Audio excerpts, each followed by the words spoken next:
अब देखो, हम जेनेटिक्स पढ़ी हमने और हमें पता है कि सभी जीवों के अंदर एक निश्चित संख्या में क्या होते हैं, गुणसूत्र पाए जाते हैं।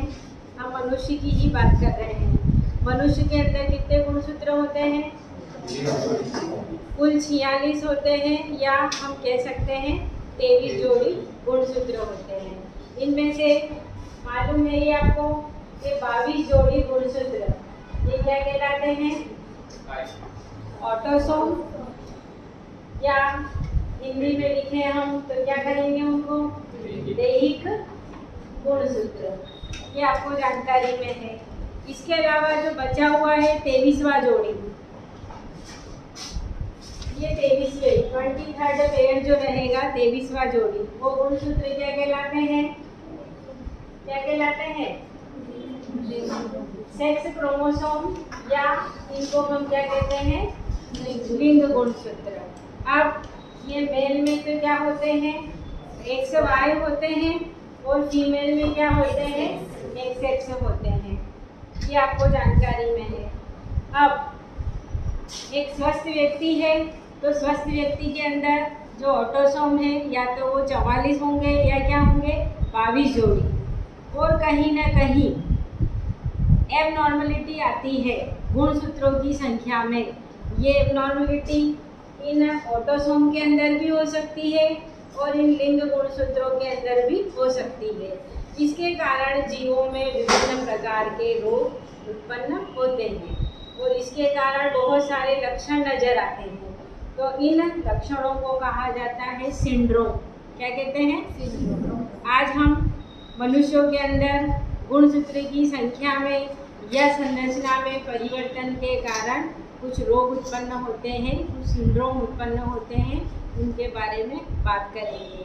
और ये सिंड्रोम परीक्षा के लिए बहुत ही इम्पोर्टेंट है। और वैसे भी हम ह्यूमन बीइंग है, हमारे अंदर क्या बीमारियां हो सकती है हमको वैसे भी जानकारी होना चाहिए, भली परीक्षा में आओ के मत आओ। ठीक है, अब देखते हैं।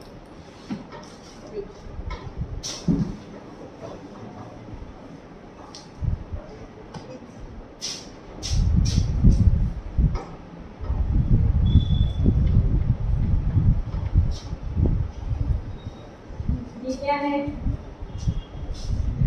फीमेल। ठीक है, ये लिखा हमने फीमेल। अब इसका क्रॉस हो रहा है 44 प्लस XY, ये क्या है? मेल। ठीक है, हमको वहीं चलना पड़ेगा लिंग निर्धारण का आरेख में, स्टार्टिंग वहीं से ही होगी। फिर अब इन मेल और फीमेल के अंदर क्या बनेंगे? क्या बनते हैं? गैमेट बनते हैं, युग्मक बनते हैं। देखो ये युग्मक बने और हमें यहाँ लिखना पड़ेगा ये गैमेट है तो गैमेट, ये क्या है? पेरेंट है, तो हमको लिखना पड़ेगा ये पेरेंट है। ठीक है, अब देखो सामान्य विभाजन होगा तो क्या होगा? बताया हमें, गुणसूत्रों की संख्या आधी आधी हो जाती है। और प्रजनन अंगों में अर्धसूत्री विभाजन होता है, और अर्धसूत्री विभाजन का मतलब ही क्या होता है? गुणसूत्रों का आधा आधा बटना, विभाजित होना। तो जनरली जो हम लिखते हैं 22 + X, 22 + X, 22 + X, 22 + Y, ये हमको पता है। अब देखो इरेगुलर विभाजन होगा। अब ये उधर देखो, अब इरेगुलर डिवीजन हुआ तो क्या होगा कि ये जो आधे आधे बट रहे हैं गुणसूत्र, ये आधे ना बटकर क्या होगा? प्रॉपर ये नहीं होगा विभाजन। और ये तो क्या है? फीमेल है तो ये ओवम है, और ये मेल है तो ये क्या है? स्पर्म है। ठीक, अब यहाँ देखो अनियमित विभाजन हुआ, प्रॉब्लम हुई यहाँ पर। विभाजन के समय अलग अलग ना होकर ये जो दोनों गुणसूत्र है एक्स एक्स, ये दोनों एक ही में चले गए, जबकि इनको यहाँ डिवाइड होना था। जैसे 44/22 में तो इनको भी बढ़ना था, लेकिन नहीं हुआ। और यहाँ पर क्या हुआ, यहाँ खाली जगह देखिए, 0, ठीक, और बाकी सब कुछ नॉर्मल है। अब देखो इस अनियमित विभाजन के कारण कितनी सारी समस्याएं आएंगी। देखिए अब फ्यूजन होगा इस वाले का, फर्स्ट वाले का फ्यूजन इस फर्स्ट से, क्या लिखेंगे हम, क्या लिखेंगे, 44 प्लस है एक्स एक्स एक्स, ठीक। फिर ये सेकेंड वाले का निकाला हमने इधर से, इसका फ्यूजन भी फर्स्ट वाले से हुआ, क्या हो जाएगा 44 प्लस एक्स 0, ठीक है। अब देखो ये वाला है, अब इससे एक हम इस तरीके से लाइन खींचेंगे, एक तिरछी खींचेंगे, ठीक है। अब ये जो फर्स्ट वाला है इसका फ्यूजन किससे होगा, फर्स्ट वाले से ही होगा। देखिए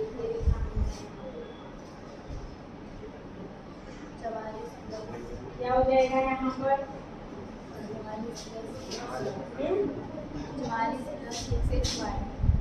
44 ये हो गया। फिर इधर देखो,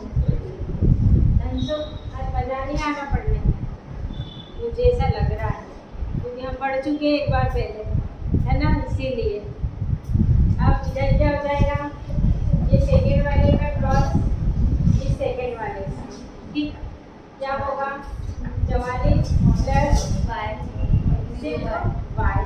भले 0 लगाओ तो ठीक, नहीं लगाओ तो भी चलेगा, ठीक। अब देखो हमें पता है कुल कितने होना चाहिए, 46। अब देखते हैं गिनो, यहाँ 44 45 46 47 कितने हो गए यहाँ पे, इधर कितने हो गए, इधर इधर भी कितने हुए, और यहाँ पर भी क्या हुए। अब ये जो संतानें उत्पन्न हुई, क्या इनमें से एक भी नॉर्मल है, एक भी नहीं है, क्योंकि स्वस्थ व्यक्ति में, सामान्य व्यक्ति में नंबर ऑफ क्रोमोसोम होते हैं 46। अब यहाँ कुछ में तो मिले हमको 45 और कुछ में मिले 47। अब ये दिखने में तो हमको लड़के लड़की दिखेंगे, ये पुत्र है ये पुत्री है, यहाँ जैसे एक से तो ये पुत्रियाँ होगी, दिखते हैं हम यहाँ पर, ये भी पुत्री ये भी पुत्री। वाई क्रोमोसोम है तो ये क्या होगा, पुत्र होगा, और यहाँ पर वाई क्रोमोसोम है तो ये पुत्र होगा। लेकिन अब यहाँ एबनॉर्मलिटी क्या हो रही है, देखिए आप, ये है अब सामान्य फीमेल में क्या होता है 44 प्लस XX। अब यहाँ एक अतिरिक्त X क्रोमोसोम आ गया। अब इस एक अतिरिक्त क्रोमोसोम के कारण ये जो फीमेल है ये क्या कहलाएगी, यहाँ पर क्या कहलाएगी,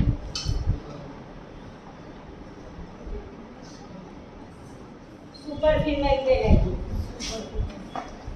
क्योंकि जो परिवर्तन अब उसमें 12-13 वर्ष की उम्र में होते हैं, वो परिवर्तन इस एक अतिरिक्त X क्रोमोसोम के कारण उसमें कब आ जाएंगे, 6-7 वर्ष की उम्र में ही ये परिवर्तन दिखाई देंगे, ठीक। जो भी द्वितीयक लैंगिक लक्षण होते हैं लड़कियों में, वो सारे इसके अंदर 5-6 वर्ष की उम्र में ही नज़र आ जाएंगे, और ये फीमेल प्रजनन की दृष्टि से बहुत जल्दी परिपक्व हो जाएगी। तो एक अतिरिक्त क्रोमोसोम के कारण ये सिम्टम्स आए, और ये फीमेल क्या कहलाई, सुपर फीमेल। क्लियर है। अब इधर आइए आप अगला, यहाँ पर देखो है ये भी फीमेल ही है क्योंकि X क्रोमोसोम है, लेकिन एक X क्रोमोसोम कम है। अब दिखने में बिल्कुल सामान्य रहेगी, सब कुछ बढ़िया रहेगा, लेकिन ये स्टेराइल रहेगी, इसके रिप्रोडक्टिव ऑर्गन का प्रॉपर डेवलपमेंट नहीं होगा, जो भी द्वितीयक लैंगिक लक्षण होते हैं वो पूरी तरीके से नहीं आएंगे। अंडाशय ओवरी अविकसित होगी, अंडाशय रहेगा भी तो बहुत छोटा रहेगा, उसमें ओवम इरेगुलर बनेंगे। हमने मेंसेस पढ़ा है, मेंस्ट्रुअल साइकिल, उसमें हर 28 दिन में ओवम बाहर आता है बॉडी से। इनके अंदर वो पीरियड वो भी क्या रहेगा, इरेगुलर रहेगा। इनकी मेंसेस साइकिल 28 दिन की नहीं रहेगी। ओवम बना भी तो अपरिपक्व रहेगा, यूटेरस बहुत छोटा रहेगा, फैलोपियन ट्यूब भी प्रॉपर डेवलप नहीं रहेगी। यानी कुल मिलाकर फीमेल में संतान उत्पन्न करने की क्षमता नहीं होगी, वो स्टेराइल होगी। ठीक, अब इसका एक विशेष नाम है इस रोग का, इस सिंड्रोम का। ये क्या कहलाएगा? Turner syndrome. कोई प्रॉब्लम? ठीक, अब इधर आइए आप। क्या है यहाँ पर? 44 प्लस XY तो सामान्य मेल होता है, लेकिन यह एक अतिरिक्त X क्रोमोसोम है। और 2 X क्रोमोसोम होना मतलब क्या है? फीमेल कैरेक्टर, यानी Y क्रोमोसोम के साथ मेल तो है ही सही, लेकिन एक अतिरिक्त X क्रोमोसोम होने के कारण इसमें क्या होंगे? फीमेल कैरेक्टर भी आ जाएंगे। अब इसके बॉडी के अंदर क्या होगा? अंडाशय भी पाया जाएगा, यूटेरस भी होगा, और इसकी आवाज़ दिखेगा मेल, लेकिन आवाज़ कैसी होगी? फीमेल के समान पतली होगी। और इसमें मेमरी ग्लैंड, स्तन ग्रंथियों का विकास भी होगा। तो मेल और फीमेल दोनों कैरेक्टर पाए जाएंगे, तो ये भी एक एब्नॉर्मलिटी है। ठीक, तो इस रोग का एक विशेष नाम है, इसको कहा जाएगा क्लाइनेन-फेल्टर्स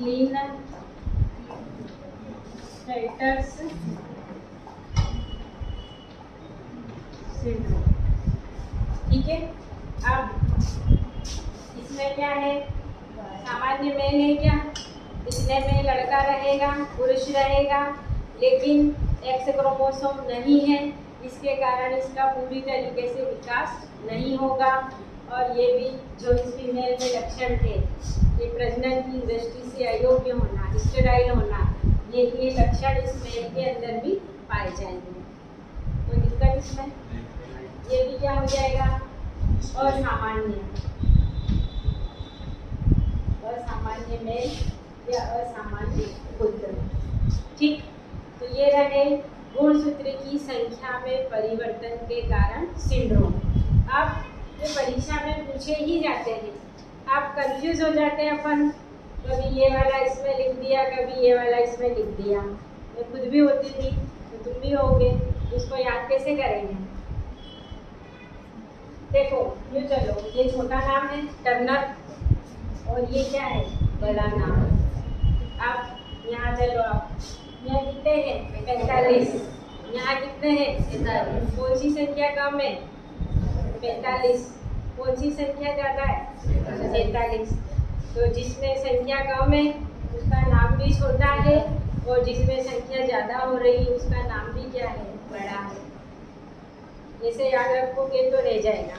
और टर्नर सिंड्रोम फीमेल में होता है, क्लाइनेन-फेल्टर सिंड्रोम मेल में होता है। तो सिर्फ इनकी ही परिभाषा पूछी जाए तो क्या हो जाएगा? जब क्या होगा? 46 के स्थान पर 45 गुणसूत्र पाए जाएंगे, और क्या होगा? 44 प्लस X0। तो इस तरह का सिंड्रोम क्या कहलाता है? Turner syndrome. और जब 44 प्लस XXY एक अतिरिक्त X गुणसूत्र होता है, और ये मेल में होता है, और इसके कारण मेल में फीमेल के समान कैरेक्टर दिखाई देते हैं। ये क्या कहलाता है? क्लाइनेन-फेल्टर सिंड्रोम। दिक्कत ये था गुणसूत्र के कौन से? सेक्स क्रोमोसोम, लिंग गुणसूत्रों की संख्या में परिवर्तन के कारण। अभी हमारे पास और कौन मौजूद है? ऑटोसोम।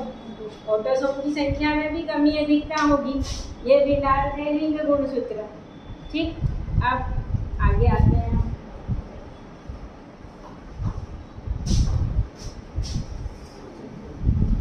अब कितने पाए जाते हैं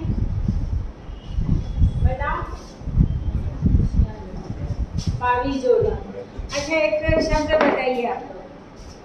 हम रट तो फूल लेते हैं, पढ़ भी लेते हैं, परीक्षा पे लिख भी दिया, पास भी हो गए और सब हो गया। अब इसका मतलब बता दो कैरियोटाइप। कैरियोटाइप क्या होता है?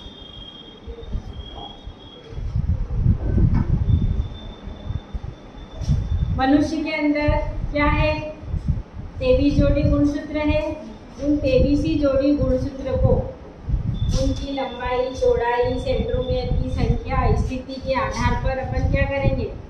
एक आरेख के रूप में बनाएंगे। तो वो क्या कहलाता है? उसका कैरियोटाइप। और गुणसूत्रों का कैरियोटाइप बनाने पर जो हमें मानचित्र प्राप्त होता है वो क्या कहलाता है? क्या कहलाता है? वीडियोग्राफ कहलाता है। ये सामान्य जानकारी है। जैसे इधर देखिए आप, गुणसूत्र का कैरियोटाइप, जैसे आप अभी सब बैठे हो एक के बाद एक, तो 23 जोड़ी गुणसूत्र को हम एक ऐसा तो नहीं कि कैसे भी बना देंगे। लाइन का सीक्वेंस कैसे रहता है? या तो हाइट के आधार पर, या रंग के आधार पर, या हम जैसे बोल दें कि पढ़ने वाले बच्चे आगे बैठेंगे, फिर उसके बाद कम, फिर ऐसे कोई भी क्राइटेरिया हो सकता है। तो यहाँ भी गुणसूत्र का जो हम आरेख बनाएंगे तो गुणसूत्रों को एक रेखा के रूप में, एक आरेख के रूप में व्यक्त करके देखना, ये क्या कहलाता है? इसका कैरियोटाइप। अब आते हैं हम ऑटोसोम के ऊपर। जैसे अब ऑटोसोम को हम ऐसे रिप्रेजेंट करते हैं, ये लिखा मैंने, कितने हो गए? ये 7, 8 है, 10, 11, चलो 12 हो गए।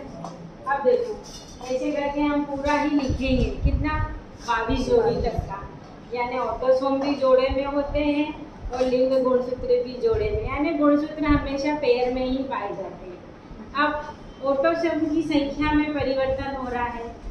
अब देखो ये लिखा मैंने सबसे पहला सिंड्रोम। पहला सिंड्रोम होता है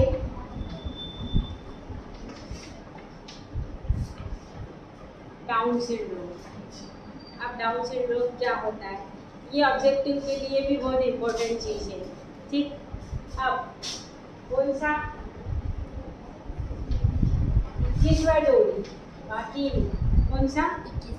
जैसे फॉर एग्जाम्पल ये मान लिया ये 21वें जोड़ी है, ठीक है। अब यहाँ पे 21वें जोड़ी में क्या होगा?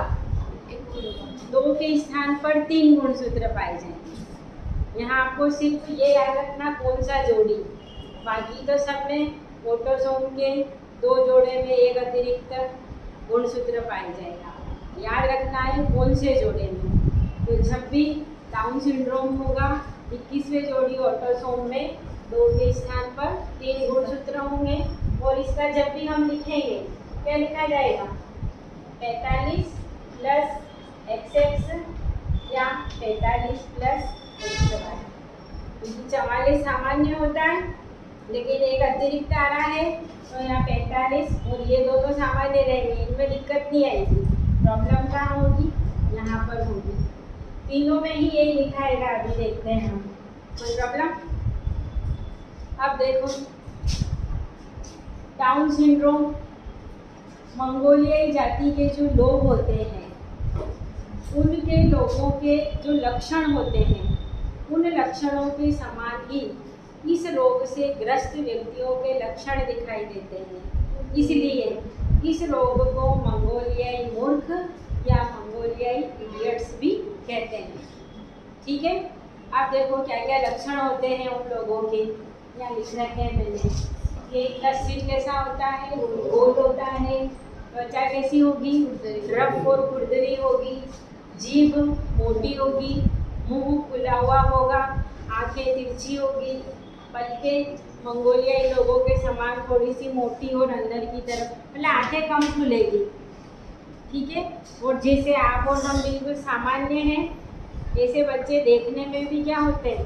सामान्य नहीं होते हैं। और इनकी भी बहुत जल्दी, मतलब थोड़ा समय तो जीते हैं ये, 12 से 14 वर्ष की उम्र के पश्चात इनकी मृत्यु हो जाती है। 12 साल तक तो जिएंगे, लेकिन ज़्यादातर लोगों की मृत्यु उसके बाद होती है, तो जल्दी भी मर जाते हैं। कोई प्रॉब्लम इसमें? फिर जो अगला रोग आता है हमारा,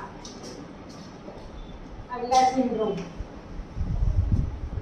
अब अगला सिंड्रोम क्या रहेगा? ये लिखा मैंने सेकेंड, एडवर्ड सिंड्रोम। अब क्या होगा इसमें? वही फॉर एग्जाम्पल ये है हमारा कौन सा 18वां जोड़ी ऑटोसोम है। इस 18वें जोड़ी ऑटोसोम में क्या होंगे? ये 2 के स्थान पर 3 ऑटोसोम पाए जाएंगे और इसके कारण जो रोग होगा वो क्या कहलाएगा? एडवर्ड सिंड्रोम कहलाएगा। और एडवर्ड सिंड्रोम के लक्षण क्या होंगे? ये देखो, मंदबुद्धि, दिमाग तो वैसे किसी में ही नहीं चलेगा, तीनों ही रोग में आप ये लक्षण लिख सकते हो और असामान्य दिखेंगे। एकदम कंफ्यूज भी हो जाते ना, तो ये लक्षण तो लिख दो, आपको बिल्कुल नंबर मिलेंगे। मंदबुद्धि, सिर चपटा, बाहरी कर्ण अविकसित रहेंगे, छोटे छोटे कान पाए जाएंगे। निचला जबड़ा कैसा होगा? छोटा होगा और ऊपरी जो होठ है यहाँ से, कई बच्चे देखे होंगे आपने जिनका ऊपरी होठ कटा हुआ रहता है, तो उसको ऑपरेशन करके जोड़ देते हैं। और ये दिखने में बहुत एबनॉर्मल है, सामान्य हम देख ही कह रहे हैं कि ये बच्चा नॉर्मल नहीं है, या जो सामान्य भाषा में क्या बोलते हैं, पागल है। देखने में लगता है क्योंकि हम देख के ही पहचान रहे हैं हरकतों से कि कैसे नहीं है। ठीक है। अब इसके बाद जो अगला सिंड्रोम है हमारा, कौन सा है अगला सिंड्रोम? इसमें कोई दिक्कत, सिर्फ ये याद रखना है कौन सा पेयर। डाउन में 21वां जोड़ी, एडवर्ड में 18 जोड़ी, और जो तीसरा सिंड्रोम है हमारा कौन सा? कटाऊ सिंड्रोम। अब इसमें क्या होगा? कहाँ होगा? कोई मान लो ये 13वां है, तो यहाँ पे भी क्या होगा? 13 जोड़ी ऑटोसोम में 2 के स्थान पर 3 पाए जाएंगे और तीनों में अपन लिखेंगे 45 + XX या 45 + XY। अब इसके लक्षण देखो क्या लिखे हुए मैंने। सिर अत्यधिक छोटा होता है, जन्म के समय वजन कम होता है और आंत जन्म के समय क्या होती है? बाहर होती है, फिर ऑपरेशन करके उसको अंदर डाला जाता है। पढ़ते ही हैं हम कि बच्चे के बॉडी ऑर्गन बाहर थे फिर अंदर करें, तो ये सब क्या है? क्रोमोसोमल एबनॉर्मलिटी है। फिर आंखें छोटी होती है, कटे कटे होठ होते हैं, मांसपेशियाँ ऐसी होती है, लटकी हुई होती है, वो ढीली ढीली होती है, यानी उनकी चमड़ी बहुत लटकी हुई नजर आएगी। क्यों आएगी? क्योंकि अंदर मसल्स में ही क्या है? एक इलास्टिसिटी नहीं है। ठीक। फिर इन बच्चों की क्या होती है? सांस थोड़ी थोड़ी देर में रुकती रहती है, ऐसा लगता है जैसे मर गए, थोड़ी देर बाद लगता है कि अरे तो जिंदा है, मतलब कंफ्यूजन वाला मामला है। और फिर अगला हाथ पैरों में जो उंगलियां हैं अपने कितनी है? 10 हाथ में है, 10 पैर में, इनके 10 से ज़्यादा पाई जाएगी हाथ पैर की उंगलियाँ। इस तरीके से ये हमने क्या पढ़े? सिंड्रोम। इसके कारण ऑटोसोम में परिवर्तन के कारण। अब यहाँ पर 2 और छोटी चीज लिखी हुई है मैंने, देखो बेटा, दिखाई दे रही है आपको? दिख रही है? ये लिखा मैंने, ये गेट राय सिंड्रोम दिख रहा है आपको? नहीं लिखा हुआ है। अब अभी तक संख्या की बात हो रही थी, अब यहाँ संरचना की बात करेंगे। अब हमने गुणसूत्र की संरचना देख रखी है कि गुणसूत्र की संरचना में क्या होती है? ऐसी 2 भुजाएं पाई जाती हैं, मालूम है? अब यहाँ लिखा मैंने 5th, यानी जो गुणसूत्र का कौन सा होगा? 5वां जोड़ा होगा। उस 5वें जोड़े गुणसूत्र की एक भुजा में क्या होगा? वो कहीं स्थान से थोड़ी सी कट जाएगी। सही साथ है तो हमारे अंदर है ही सही, लेकिन 5वीं जोड़ी गुणसूत्र का भुजा का कोई भी खंड टूटकर अलग हो जाएगा। इसके कारण उस बच्चे के जो स्वर कोश है, जहाँ से हमारी आवाज़ उत्पन्न होती है, वो प्रॉपर डेवलप नहीं हो पाएंगे। इसके कारण वो बच्चे जब भी रोएंगे, बोलेंगे, किसके समान आएगी? बिल्ली के बच्चे के रोने के समान आवाज़ आएगी। इसलिए इसको क्या कहा गया? Cat cry. बिल्ली रोती है, कैसे रोती है? बस समझ में आया ना? ये आवाज़ ऐसे निकलेगी। तो इरेगुलर जब भी बोलेंगे तो क्या और हमको एक ही आवाज़ सुनाई देगी। ठीक, फिर देखो ये जो लिखा है दूसरा सिंड्रोम क्या है? क्रोनिक ग्रेन्युलोसाइट सिंड्रोम, या इसको क्या कहा जाता है? ल्यूकीमिया। और आप लोगों को मालूम ही होगा ल्यूकीमिया किसका नाम है? रक्त कैंसर, ब्लड कैंसर का नाम होता है। अब इसमें क्या होता है? ये रोग क्यों हो रहा है? लिखा है मैंने यहाँ पर। इसमें 5वीं जोड़ी भुजा का कोई खंड टूटकर अलग हुआ था। इसमें कौन सी भुजा का? 21वीं जोड़ी भुजा का कोई भी खंड क्या होगा? टूटकर अलग हो जाएगा। इसके कारण व्यक्ति में क्या एब्नॉर्मलिटी आ जाएगी कि यहाँ पर WBC की संख्या तो क्या होगी? बहुत ज़्यादा बढ़ जाएगी रक्त में, और RBC की संख्या क्या हो जाएगी? बहुत कम हो जाएगी। ठीक है, तो ये दोनों परिवर्तन काय के कारण है?